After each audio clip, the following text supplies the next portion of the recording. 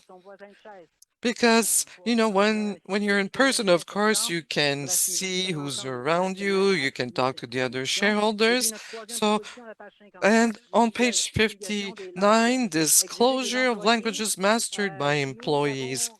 We have been repeating that what we want to know are what languages must speak the employees who work for the company.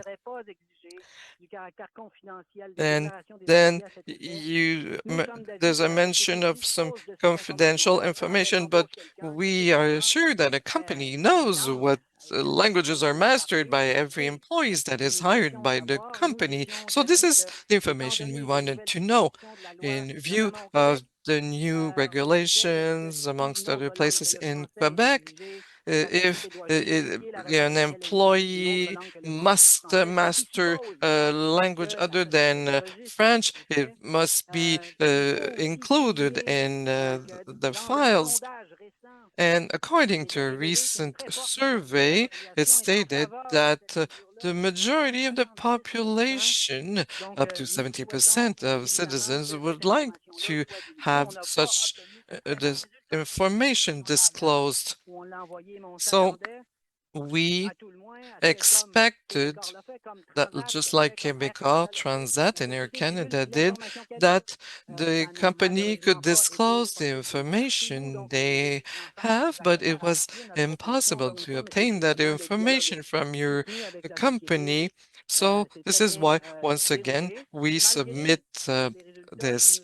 So, however, for the two, and we have those two proposals that will be submitted to the vote, and thank you for allowing me to speak. Of course, I would have preferred to be able to be attending the meeting in person, so thank you very much.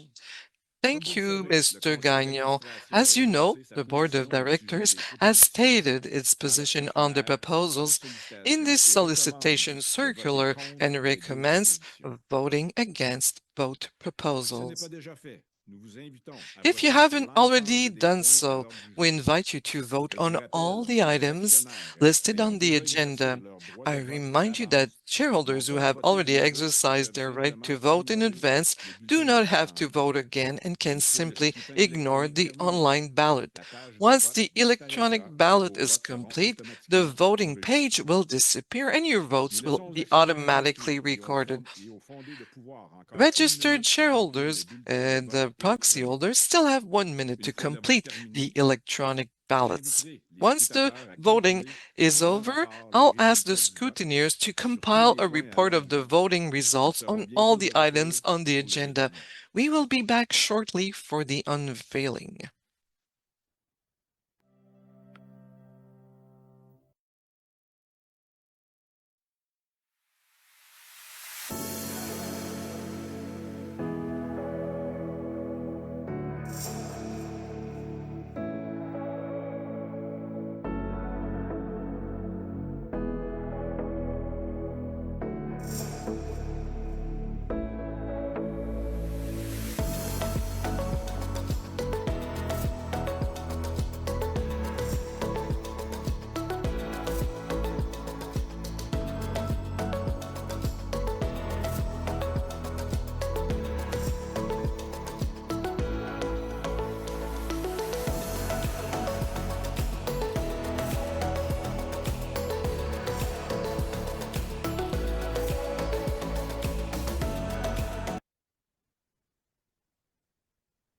Merci de votre patience. Thank you for your patience. I would now like to invite Mr. Steve Gilbert of Computershare to read the scrutineer's report on the preliminary results of the vote. Thank you, Mr. Le Maire. With regard to the election of directors, I can confirm that the 11 candidates have been duly elected directors of the company. I am also able to announce that the resolution concerning the appointment of PricewaterhouseCoopers as the company's independent auditor, as well as the advisory resolution accepting Cascades' approach to executive compensation, both of them have been adopted. And finally, I wish to inform you that the two proposals submitted by MEDAC were rejected. So this concludes this preliminary reports. Thank you, Mr. Gilbert. I can confirm that the final voting results will be available tomorrow on SEDAR. Now like to invite Hugues Simon, President and CEO, to take the floor.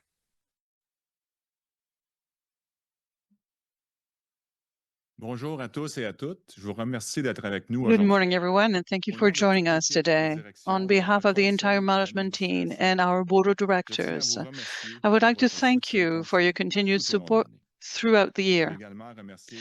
I would also like to thank the Cascaders for their warm welcome since I've arrived last June, and for their hard work, openness, afin d'améliorer la rentabilité de l'entreprise. in order to improve the company's profitability. The world is changing fast, and business cycles are getting shorter all the time. Their agility, flexibility, and willingness to embrace these changes will ensure our success. The end of 2024 will certainly have borne witness to these rapid, unpredictable, and unprecedented changes. In the face of this turbulence, we have worked to master what we control and have made a number of organizational adjustments. Sales in 2024 amounted to 4.7 billion, representing an increase of 1% over the 2023 levels. These results reflect higher volumes in our packaging business, a more favorable exchange rate, and a higher selling price in our specialty products sector. These positive effects were reduced by the impact of lower selling prices in the container board packaging sector, as well as slightly lower volumes and selling prices in the tissue paper sector. Adjusted earnings before interest, taxes, depreciation, and amortization, or adjusted EBITDA, amounted to 101 million in 2024, down 10% over the previous year. In margin terms, this represents 10.7% of sales in 2024 compared to 12% in 2023.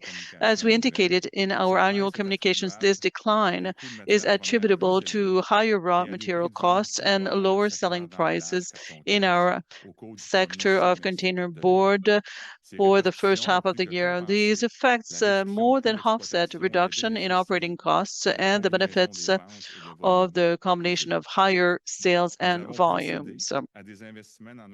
We've invested in our operations throughout the year in 2024. Capital investment levels were at 148 million and were 57% lower than the previous year, during which time investments of our Bear Island plant were nearing completion. Our 2024 investments were focused on improving the operational efficiency of our production assets. Despite higher levels of operating cash flow generated in 2024 and lower capital investment, the company's net debt levels increased by 214 million year on year. The impact of a less favorable exchange rate accounted for $149 million, or 70% of this increase. Our higher level of debt and lower level of overall profitability have led to an increase in our debt ratio from 3.4 at the end of 2023 to 4.2 times at the end of 2024. Now, here's a look at each of our business sectors for 2024. Our container board packaging sector generated sales of 2.4 million, an increase of 4%. And this was attributable to higher volumes with product shipment up 3% over the previous year, a more favorable exchange rate, and an increase of 1% in the average selling price. Conversely, higher raw material prices and higher operating costs led to a decrease of 22% of the EBITDA compared to 2023. The production levels at Bear Island plant improved in 2024, and as we pointed out in our year-end results, they were below our target. We are currently devoting significant additional resources in order to close this gap. Sales in our specialized products rose by 5%, and the EBITDA year-over-year by 16% to reach $106 million, representing a margin of 15.8%. These results were underpinned by higher selling prices, lower labor cost, energy and transportation costs, and favorable year-on-year exchange rate. In closing, our tissue segment's results continue to improve in 2024. Despite a 4% decrease in sales resulting from the production plant closures in 2023 and of a reduction in the average selling price, the EBITDA rose by 5% and the margins increased 12%. We're satisfied with the current operating platform and the improved profitability of this sector, and we will continue to implement various initiatives in order to ensure that they continue to bear fruit. I will now hand over the floor to Alan, who will present some highlights from our first quarter to 2025.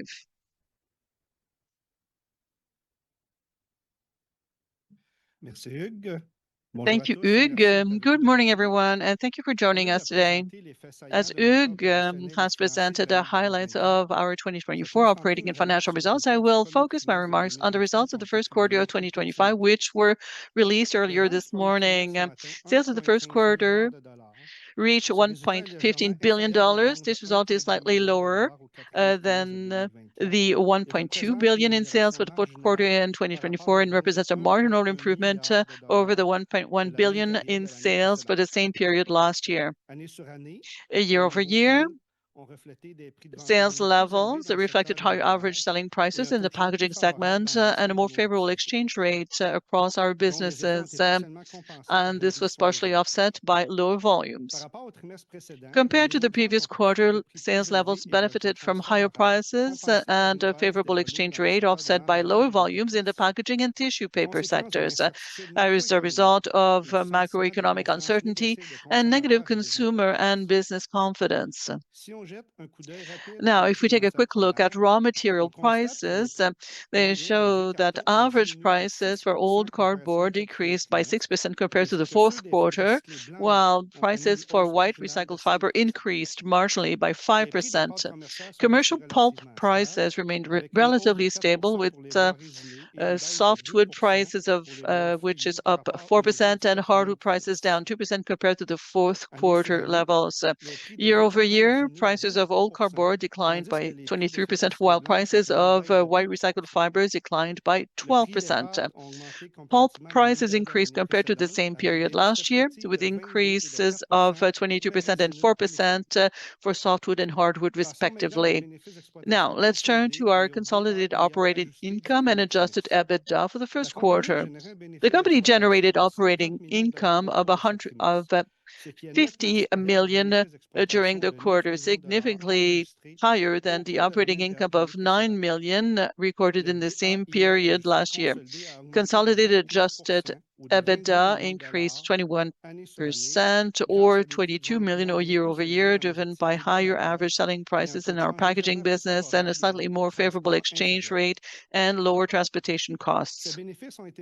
These gains were offset by the effect of lower volumes, higher production and energy costs, and slightly higher raw material costs in the tissue business. Let's now turn to the net debt trends in the first quarter quarter operating cash flow was not sufficient to offset the capital investments and seasonal working capital requirements. As a result, net debt increased by 120 million or 6% compared to December 31st, which kept our debt ratio stable at 4.2 times annual adjusted EBITDA. Since my overview of our first quarter 2025 results was brief, I invite you to refer to our quarterly investor presentation, press release, and management's discussion and analysis for more information. In addition, a replay of our quarterly conference call held earlier this morning is available on our website. I would like to thank you for your attention. I will give the floor to Hugues, who will briefly present our strategic focus areas for 2025 and 26. Hugues. Merci, Alan. Thank you, Alan. 2024 will have been a year that testifies to the speed of change in economic cycles. The first half of the year was characterized by margin compression in the packaging sector. Between July and November, we saw a steady increase in profitability thanks to the implementation of a number of initiatives as shown by our results. And finally, in the fourth quarter, the threat of tariffs created some concern, which was amplified in 2025. Our results reflect these realities. Rate uncertainty had a direct impact on consumer spending and demand levels. Of course, we remain true to our core values. This is the best way to control our future. So we have to focus on what we control. We've positioned to be the most resilient possible with these economic perturbations. So we will continue to remain focused on operation and on the needs of the consumers. We need to focus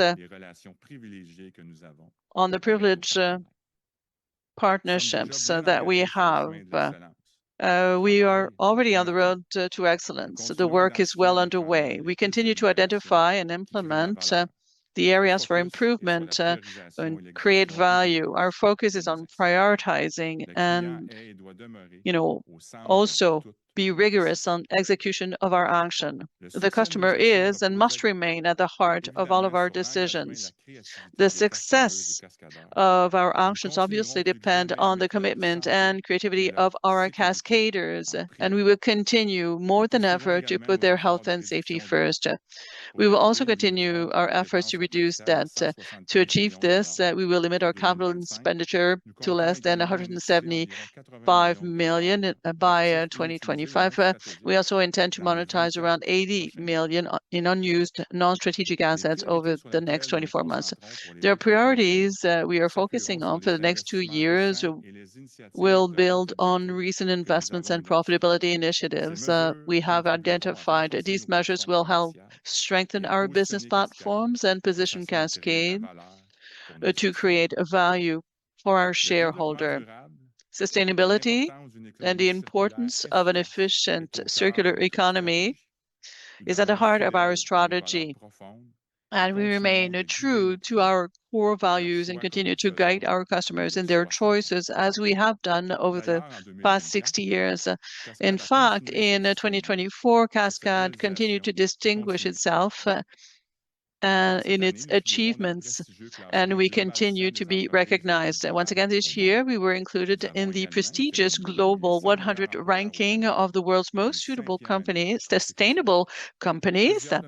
And we are also named one of the Canada's top 100 employees for the 5th consecutive year. A number of our products also received awards this year for their innovation or contribution to sustainable development. And we are proud of these achievements and are determined to continue our work in this direction. So in conclusion, let me remind you that our aim is to become even more agile and flexible in a world where the speed of change is constantly increasing. By improving our productivity, remaining our customers' partner of choice, choice and reducing our debt. This will enable us to position ourselves to give ourselves options to take advantage of opportunities and ensure our growth. Thank you for your support and for your confidence.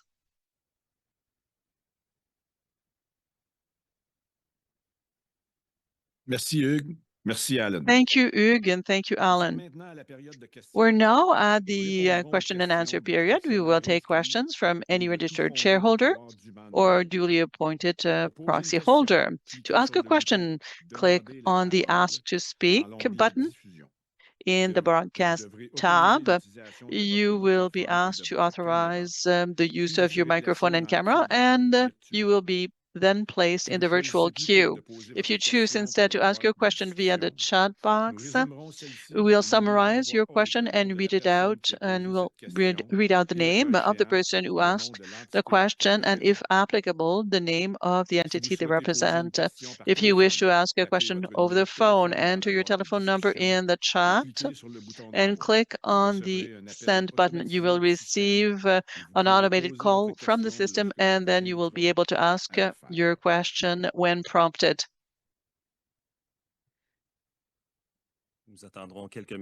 We will wait a few minutes, Mr. Chairman. We do not have any questions at this time. I confirm that we have not received any questions. Since we have not received any questions, we will now close the question and answer period of the meeting. And before closing the meeting, I would like to pay tribute to a great cascader who recently passed away. On April 30th, we were saddened to learn of the death of Martin P. Pelletier at the age of 82. Monsieur Pelletier began his career at Cascades in 1976 during the Cabano construction plant, where he was the first manager. His career at Cascades, and then saw him found the Research and Development Center. He participated in the startup of several mills and held the positions of VP and Chief Operating Officer of the Container Board Group and President and Chief Executive Officer of Roland. Monsieur Pelletier served as a director on the board from 1982 to 2013. On behalf of Cascades, I would like to offer my most sincere condolences to the Pelletier family. Having dealt with all the items on the agenda, I declare the meeting closed. Journalists wishing to conduct one-on-one interviews are invited to contact Hugo Damour, VP Communications, Public Affairs and Sustainable Development. And you see the coordinates on the screen. I would like to thank you for your attention and take care. Thank you.